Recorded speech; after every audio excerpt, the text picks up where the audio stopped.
Bem, algum tempo depois, um cientista chamado Rutherford realizou um experimento onde ele tinha uma pequena câmara com um elemento radioativo. Esse elemento radioativo ele tinha a capacidade de emitir partículas alfa. A gente vai ver com um pouco mais de cuidado o que são essas partículas alfas mais para frente, ok? Mas entendam que é um tipo de partícula própria desse elemento, né, ou de alguns elementos radioativos. Essa partícula alfa é emitida e uma coisa importante se saber é que essa partícula alfa ela é positivamente carregada, ou seja, ela tem carga positiva. Bem, então ele montou uma aparelhagem onde se tinha um recipiente que emitia essas partículas alfas numa determinada direção, um feixe de partículas, ou seja, eram expelidas partículas numa direção, né? Aqui, representada aqui por essa linha, posicionou uma placa de ouro, né, na frente desse feixe, né, de modo que esse feixe atingisse essa placa de ouro, e ao redor dessa placa de ouro colocou-se um anteparo que, quando atingido por partículas alfa, né, deixavam uma marca, ou seja, ele conseguia identificar onde as partículas alfa estavam estavam atingindo esse anteparo. Bem, e o que aconteceu? Quando esse experimento foi executado e essas partículas alfa foram emitidas e atingiram essa placa de ouro, algumas coisas aconteceram. A maior parte, grande maior parte, dessas partículas alfa atravessaram a placa de ouro sem qualquer desvio, sem qualquer interferência, atingindo exatamente atrás do ponto onde ela atingia a placa de ouro. Então, atravessavam a placa de ouro, uma placa de ouro fina, tá? Com facilidade, sem sofrer nenhum desvio. Algumas poucas partículas desviavam de sua trajetória, né, e atingiam a parte de trás, atrás da placa de ouro, mas fora desse curso retilíneo, né?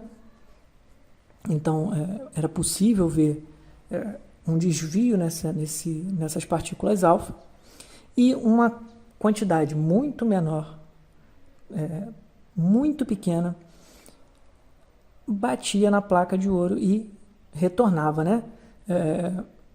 Era expelida, né? Não conseguia atravessar a placa de ouro, né? Então atingia o anteparo antes da placa de ouro. Bem, esse experimento deu uma série de informações para o Rutherford que não eram esperadas de acordo com o modelo atômico de Thomson. Então, se o átomo fosse parecido com o que Thomson descreveu no modelo dele, esse resultado não seria possível. Então, vamos lá.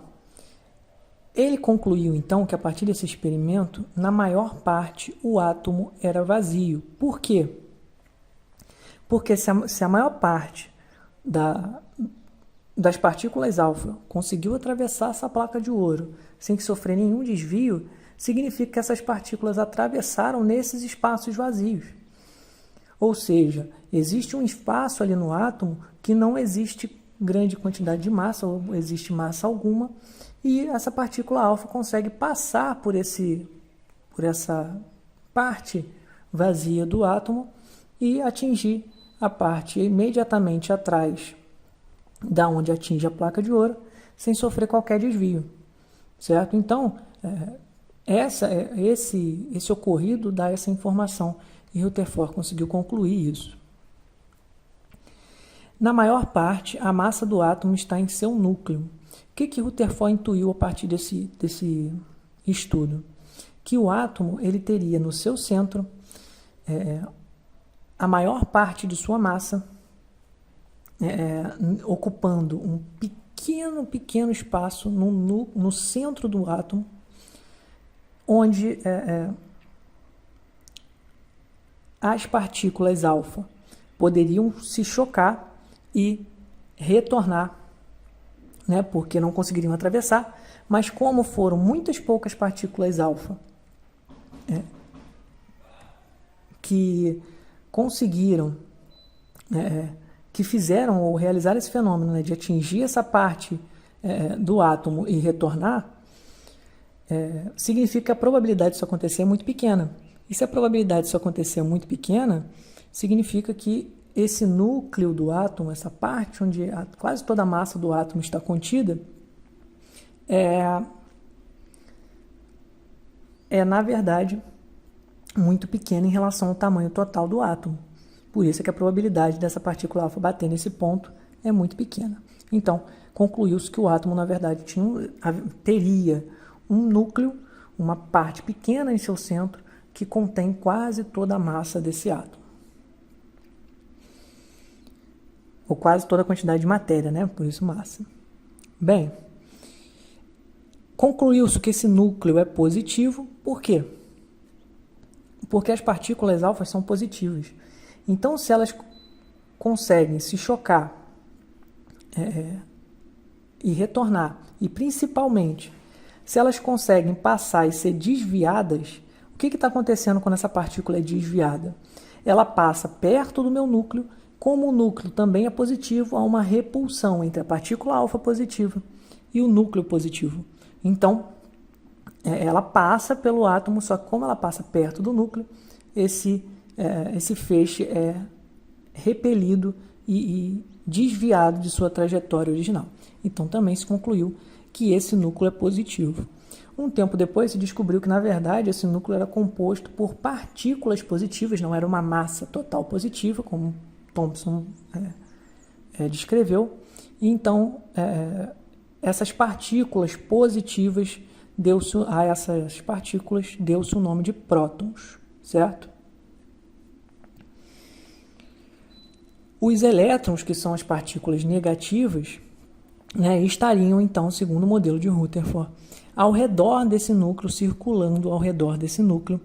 E esse espaço, que na verdade é quase todo o espaço do átomo, né, a maior parte do átomo, é essa região onde os elétrons ficam circulando, foi chamada de eletrosfera. Então,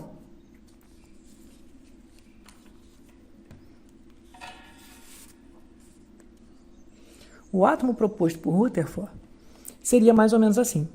Então, a gente tem no centro um núcleo positivo. Gente, que aqui está completamente fora de escala, tá? Imaginem que esse núcleo, para a proporção de tamanho em relação à eletrosfera, seria o seguinte. Perto disso, tá? Vamos supor que você teria o Maracanã, um estádio de futebol enorme. Pega todo o Maracanã, ele é a minha eletrosfera. E aí você imagina uma bola de futebol, ou melhor ainda, uma bola de tênis posicionada no meio do campo do Maracanã. Esse seria o núcleo. Então, a minha eletrosfera seria todo o Maracanã, enquanto o núcleo seria essa esfera, essa bolinha de tênis, no centro do Maracanã. Ok? Então, essa seria a proporção de tamanho, para vocês terem ideia da disparidade. Ok?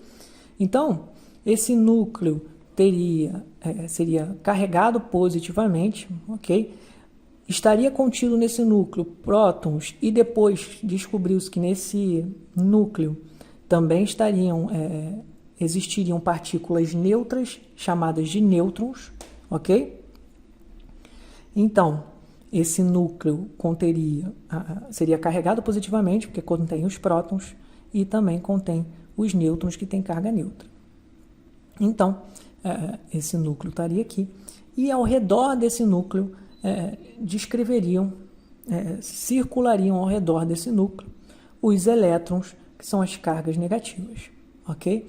Então, toda essa região aqui externa ao núcleo, onde existem elétrons circulando, foi chamada de eletrosfera, porque é a região onde os elétrons estão circulando. Para vocês terem ideia, gente,